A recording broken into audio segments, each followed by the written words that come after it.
এ ভাই ওঠ, এ ভাই ওঠ, তুই মানুষ না আর কিছু রে। এই গরমের মধ্যে রোদের মধ্যে থাকে, সি তাও খেতা দে, ওঠ। এ ভাই কি হয়েছে রা?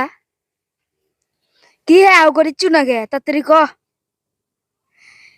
এ হে তাড়াতাড়ি ওঠ ওঠ ওঠ, এ হে ওঠ, উঠিস না কে হে, মরলু নাকি হে? এ ওঠ, তাড়াতাড়ি ওঠ। এ তোদের কি হয়েছে এখানে রে? কি সমস্যা? ভাই ঘুম ওই থেকে ওঠে না, না কখন ভাই, থেকে মরলাই ডাকতেছি। নাকি? আমি দূর থেকে দেখলাম যে তোরা যেভাবে জাগাচ্ছিস এটা এভাবে জাগানো ঠিক না। একজন ঘুমন্ত মানুষকে এভাবে জাগালে তার ঘুমের সমস্যা হতে পারে, তার মানসিক সমস্যা হতে পারে। এজন্য একটা সুন্নত রয়েছে, সেই সুন্নতটা আমি দেখাচ্ছি। হ্যাঁ, যে কিভাবে ঘুমন্ত মানুষকে জাগিয়ে তুলতে হয়, এটা মানতে হবে আমাদেরকে এবং মানা উচিত সবার। দেখ আমি দেখাচ্ছি, এবার দেখ, সর। হ্যাঁ, এইভাবে এভাবে মাথা হাত বুলাতে হবে, এইভাবে।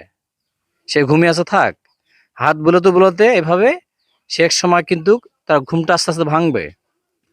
তাহলে তার ঘুম থেকে উঠলে তার কোনো সমস্যা হলো না। এবং এটি রাসূল করিম সাল্লাল্লাহু আলাইহি ওয়াসাল্লাম আমাদেরকে শিখিয়েছেন। মনে থাকবে তো সবার? আমরা সবাই কাজটা করবো তো?